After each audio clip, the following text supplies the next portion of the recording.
And now you're ready for the most exciting game of all. Oh, boy. And the playing field for this game is in the mind. Uh-oh. Look at the condition of your mind. Antiquated ideas, bungling, false concepts, superstitions, confusion. To think straight, we'll have to clean house.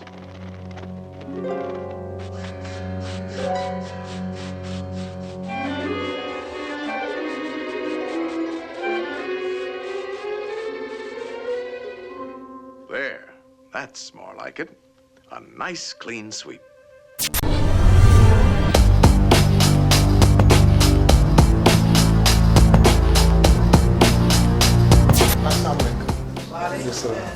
I want to add to the sister so that we can get more clarity also why he's telling you we made this book here. And the thing that has to be understood is that we have to be careful, because none of us know when we're going to make that cross into the next realm. And in crossing, you're not going to have a chance to get back here to handle what it is that we're talking about today, about this so-called entity that they keep expressing upon, like maybe the Nimbar or the Rostam or whatever, when you hear it on TV, wherever. It could be in churches, it could be in synagogues. It's the same rhetoric. And the rhetoric is that this creature named Satan, and we're trying to express the severity of this mistake. It is a mistake on all our parts. It doesn't matter if you're Muslim or Christian or Jew. There's a misunderstanding that there's some creature named Shaitan or the devil. And we're making this book to let all the Muslims, all the imams, emirs, sheikhs, ministers, rabbis, that they have to stop saying that. Because there is no creature like that. It never was. It was given to us the wrong way. Now, the reason why that mistake happens is because when we read in the Quran, we read about someone by the name of Iblis, okay? And we assume that, and I've seen it in the Qurans, you assume that Iblis / Satan is one and the same. It's not. It is not, and we challenge anybody to bring the Quran up and sit down and debate this issue. Now, I'm going to show you something so that you understand where I'm coming from. Just bear with me. Bear with me on this, because this will help a little bit.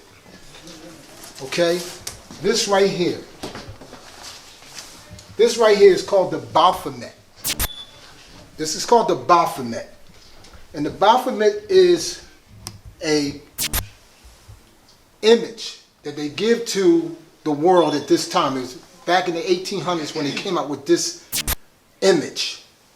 And this image here is called Baphomet. I don't know if any of you really heard this before. It's called the Baphomet. But if you notice, we put down here, Muhammad. But the way it's written is in French, because French was before the English presentation of MU. But what they did was they captured the power or essence of that word Muhammad and made their own counterfeit. They made their own counterfeit presentation, and they came up with this word called Baphomet. If you see the word and the word Muhammad, they look very similar. And these people believe that they can capture the power of Allah and incorporate it for themselves. And we're trying to explain to you that this here is it's fictitious, it's not real. But if you're not educated about this image, you would think that this is representing something called Satan or the devil, some type of creature.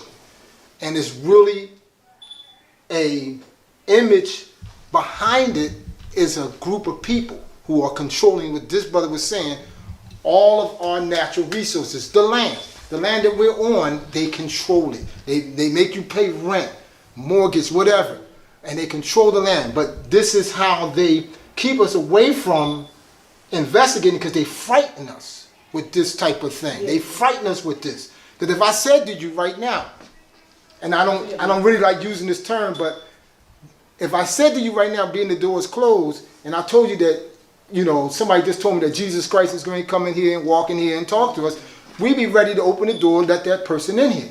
But if I told you that the devil or Satan was outside, keep the door closed, let's get ourselves together and fight this thing that's going to come in, because we've been conditioned to believe that this image of harm has the ability to hurt us.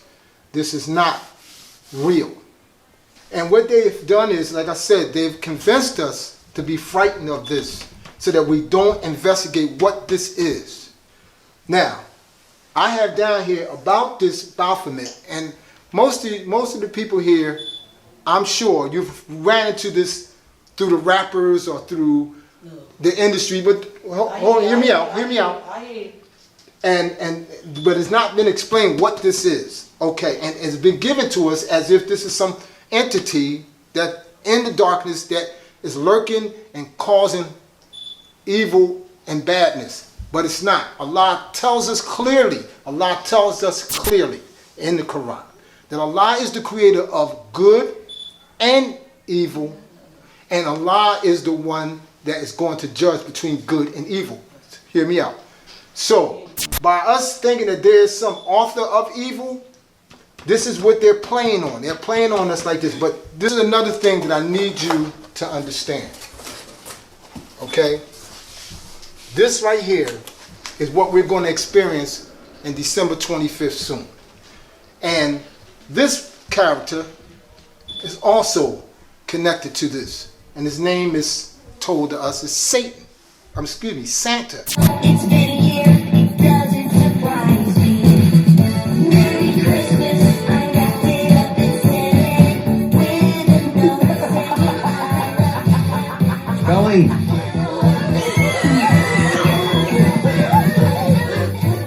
There we go. That's funny. I'm beginning to. I alluded to it. But Santa. But I want you to understand something. They will tell the children between the age of 10 and back that this character will be showing up, like the brother was saying, giving out presents, whatever, through the whole world. And the problem is this. If you look at it, we even have this in the book. Everything that I'm saying is in the book. Here's this song, and the song goes, you better watch out, you better not pout, you better not cry.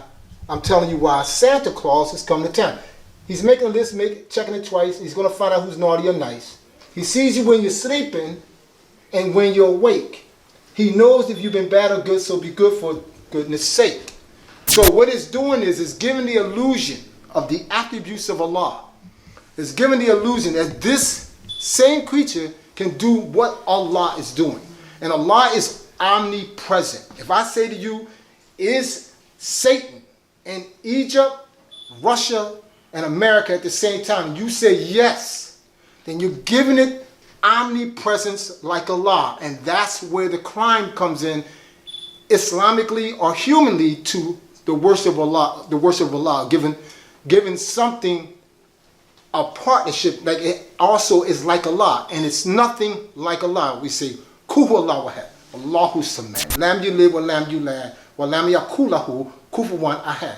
There is nothing like Allah. So even though we say these words, we're not crystallizing the mistake of allowing ourselves to accept with our children this concept. And notice he has this keep the secret thing, because they don't want us to find out that we've been lied to, and it also has creeped into our way of life as Muslims. Not just Christianity and Judaism, but also in Islam. So our reason for making this book here, The Secret Code of Language, is because we want to break these codes. They exist in the Quran, and they're called allegorical, and then there's some are called fundamental. That's the way Allah made the Quran up. But Allah did that on purpose so that the future generation would have an opportunity to, now when the world gets dark, We have to take the position now to have the courage to step up and straighten out how it got dark. So this brother was alluding to something here with this right here, and he was trying to really let you know that they're controlling this organization. And I'm going to explain it to you. This organization called Satanism is people. That's all that they are. They're people who are controlling everything, every facet of our life. It doesn't matter if you're in Russia. It doesn't matter if you're in England. It doesn't matter if you're in Africa or America. It doesn't matter. They control everything, and it's not spookism. This is something that we spend all the time. This is in our pockets. We know how to make a dollar, but we may not know how to read this dollar. But Allah let it be clearly in the Quran. It says, always pay attention to Allah's sign. Allah says, I use jinn and men to do my bidding. And these people, and this is what we have in the Quran, in the book, about these people. But one thing you have to notice, this eagle here, this is the American Western logo, is looking this way at the Eastern logo called the pyramid.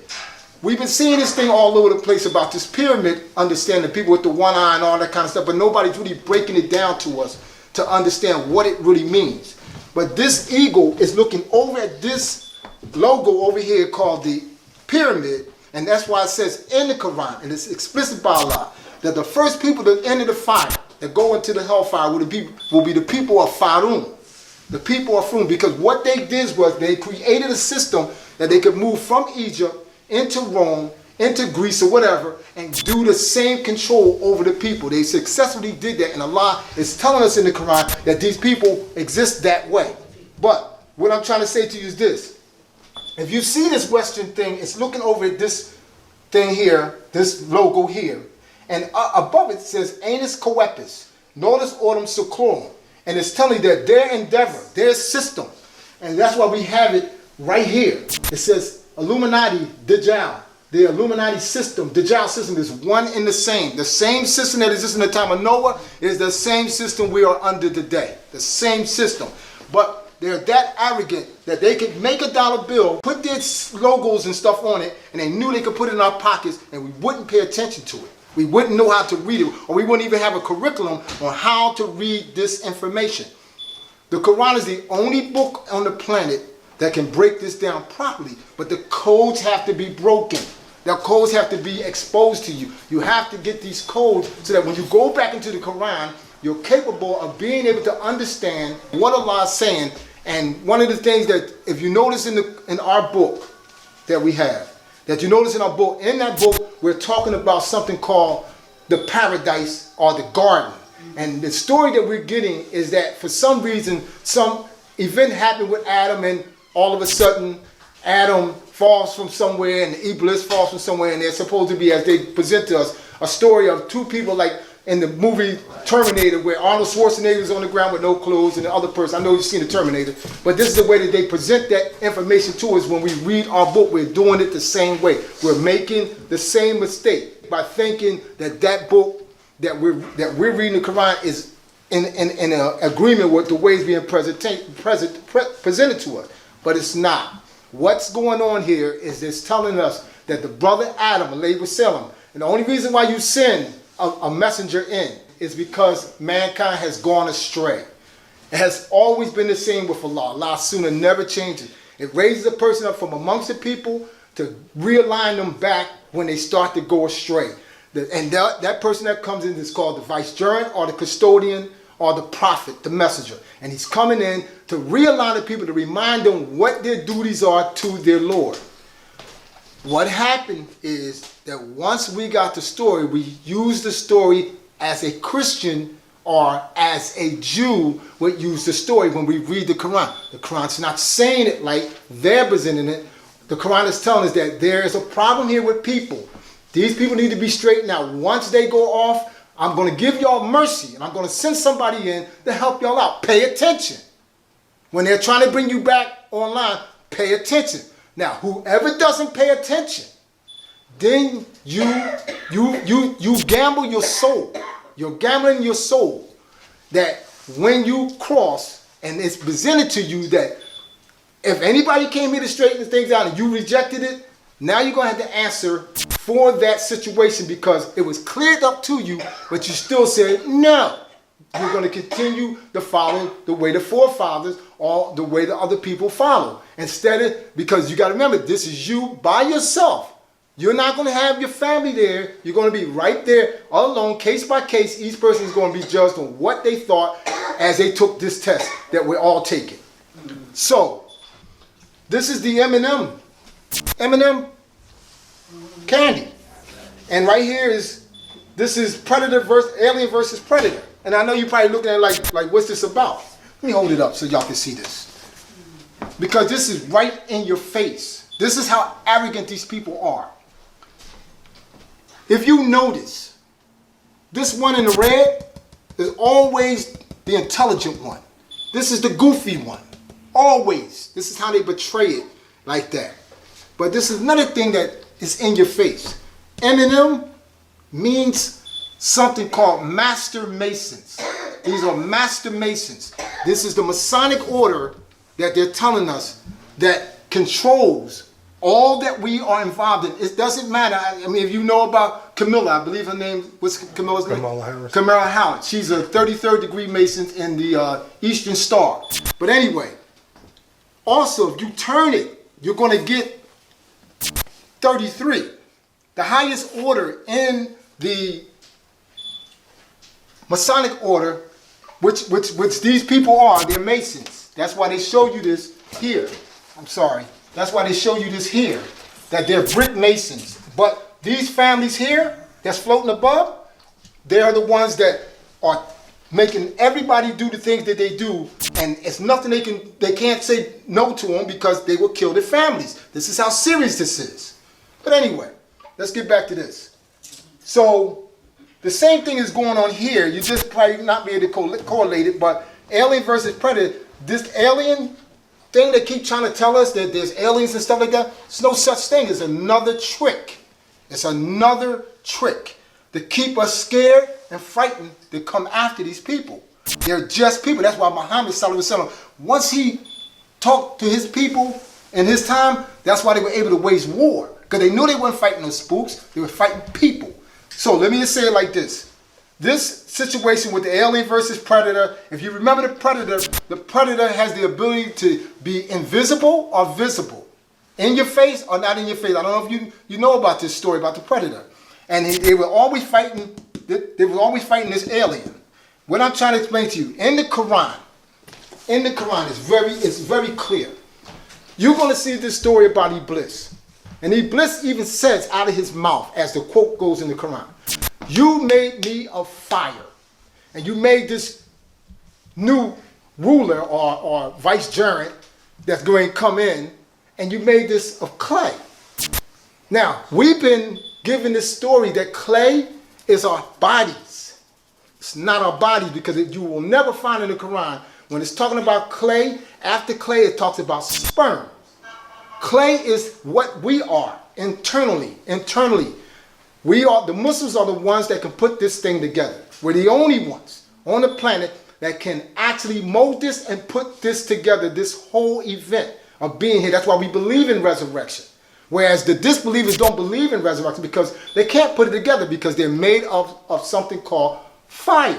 Meaning they only consume the material world. They can't put it together what they're supposed to be doing to the worship of Allah. And that's where the story comes in with this guy, Iblis.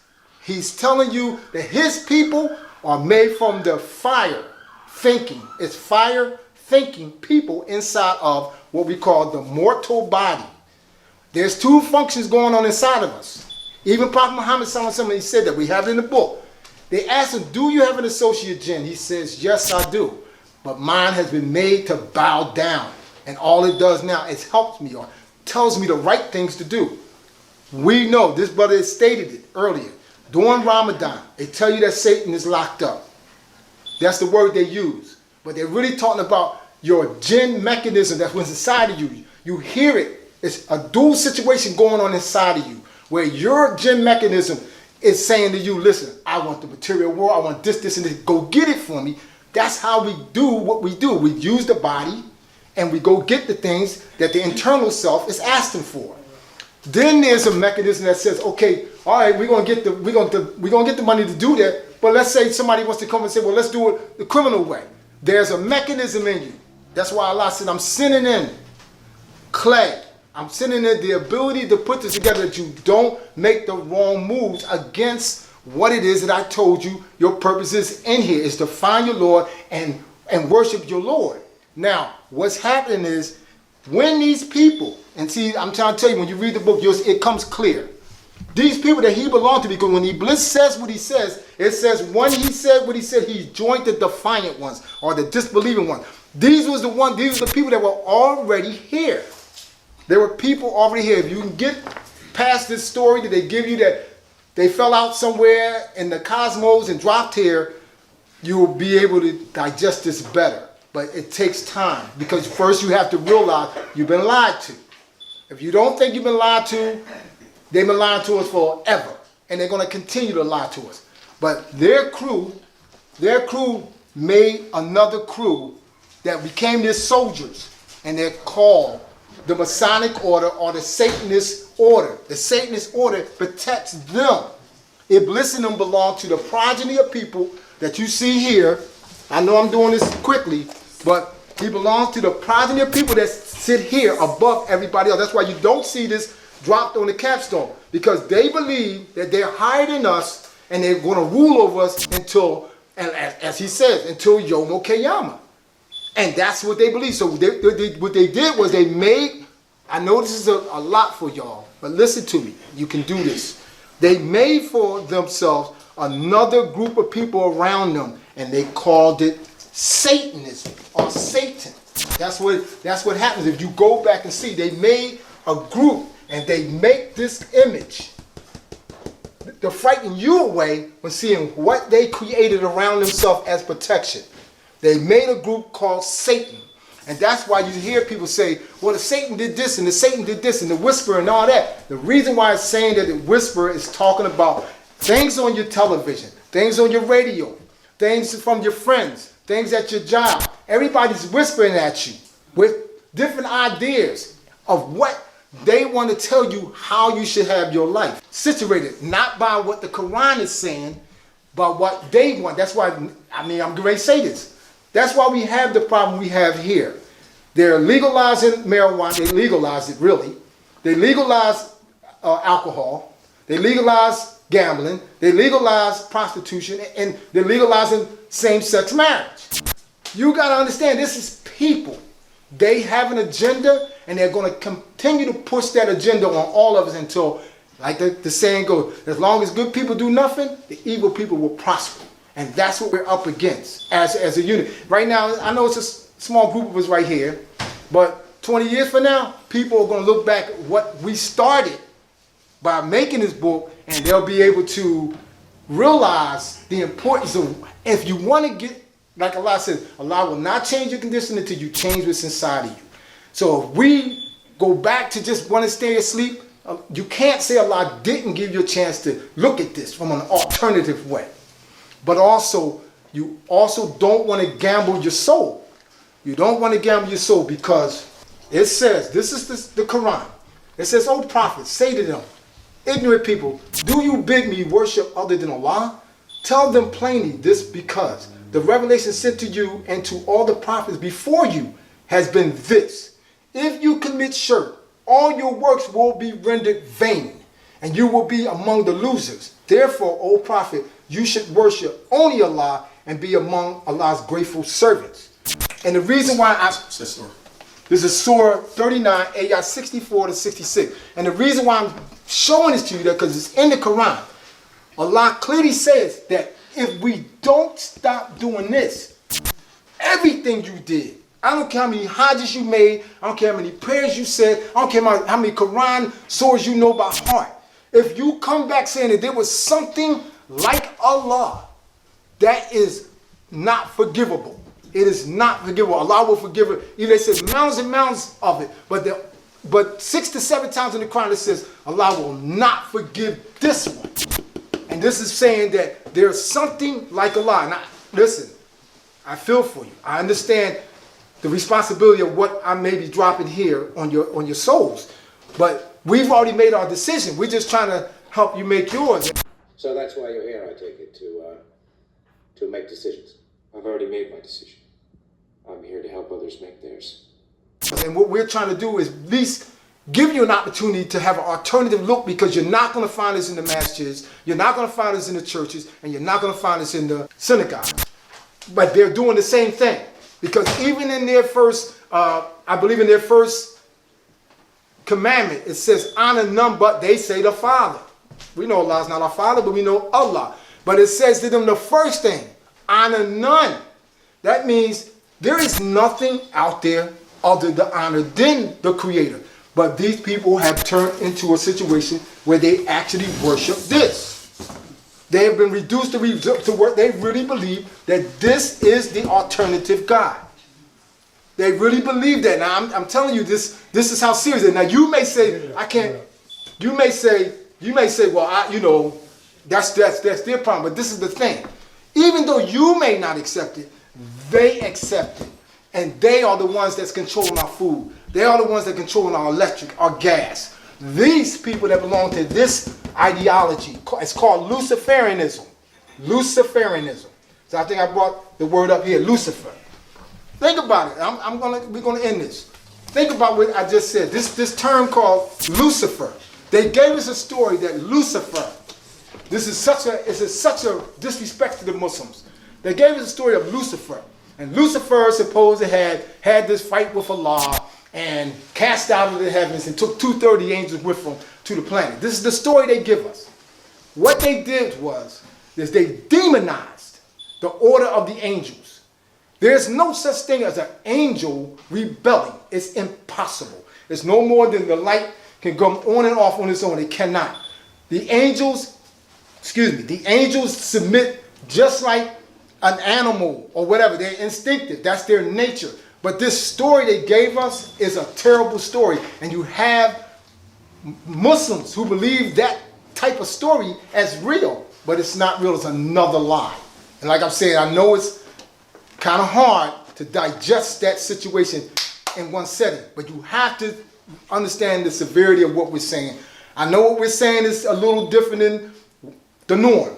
But when you go to analyze what we're saying, believe me, in the quietness of your home, and you sitting there saying, wait a minute, hold up. You're telling me that there's no creature named Satan that's coming in? No, it's just your own inner self. It's just your own inner self that Allah created, called the jinn mechanism. That's all that it is. It's not creatures. We all have it. We know we get into our little debates or arguments with our spouses or with our friends and stuff, and then you have to sit up there and ask yourself, don't you still hear that argument? Yes. Now you have to take the next phase where Allah says to use sabr, patience, forgiveness. Where's that coming from? That's coming from the other mechanism called clay. It's very simple, but it's inside something called the mortal body, not the human body. The human beings were us. From the beginning, they changed it again. We are the human beings. The Muslims are the human beings that they don't like. When we showed up, we came in talking about, listen, be nice, be kind, how you doing, good morning. That's the human being. That's what's in all of us. The alternative is the jinn mechanism. What it does is it has a negativity to it, and you just have to make it bow with you. Especially during Ramadan, you experience it. You sitting there, it wants to eat, get some food, go give me some water. Like, no, this is Ramadan. We don't do that. You get your freedom after Ramadan. And then after Ramadan, before you know it, you eating and drinking all over again. But you get a chance from the mercy of Allah to come in, experience something called Ramadan so you can hear both mechanisms. You hear it. You hear them that they actually fight each other. And hopefully if you're strong enough by Allah's mercy, you will defeat those urges, and before you know, you have a successful Ramadan. You made all your fasts. You didn't drink no water. You didn't eat. You kept yourself from doing anything negative, at least for 30 days. And then find yourself after the 30 days, starts kicking it again. That simple. I'm giving it to you because Islam is a simple presentation. The world has made this thing difficult. We're not giving you, look, we're not sitting here like, with Harvard stuff like that. We're simple people. That's how it comes in from Allah. from simple people, humble people. And it says your superiority is your humility, your humbleness to Allah. So that's why we made this book. And if you notice, it's a very, very simple. It's not like you don't have to go to Harvard to find these words. And you find out when you look at what we did the things with the Arabic. So just in case the scholars want to come and find out where'd y'all get it from, we took 10 Qurans, 10 separate Qurans. And we had all 10 Qurans around us to check how each scholar, different scholars, Muqs and Khan, it doesn't matter, Maududi, Muhammad Ali, Yusuf Ali. We went and looked at to see what they all were seeing in the same Arabic, so that there would be verification. Before we set out and did this, we made sure we did our homework too. So once we realized what it was that they were saying, then we were able to make this book. And like I said, it's not a hard book. It's not a lot of pages. It's very simple. But believe me, we challenge any imam, any scholar, any amir, any rabbi, any minister, any pope. It doesn't matter. Chinese, it doesn't care. We already know what we got to do. But what I'm saying to you, if they're not willing to bring this Quran, the Holy Quran in, to sit down with us, they're playing games. I want to inject something real quick too, because Fahim referred to Satan as an organization, but to help you find it in the Quran, and we put it in the book, it is referred to as secret societies. As secret societies. Masonic order, Fahim mentioned earlier the Eastern Star. You can find it in Surah 58 of the Holy Quran, verses 7 through 10. And it talks about secret societies, how they come together for really no good purposes for humanity. Nothing is going to change if we keep thinking the way we're thinking now. What angers the hell out of me is the damn punctified preachers and leaders who know the truth but won't speak it for fear that something bad is going to happen to them. If you know the truth, speak it. And if you gotta die, damn it, die on the truth that you're man enough to speak.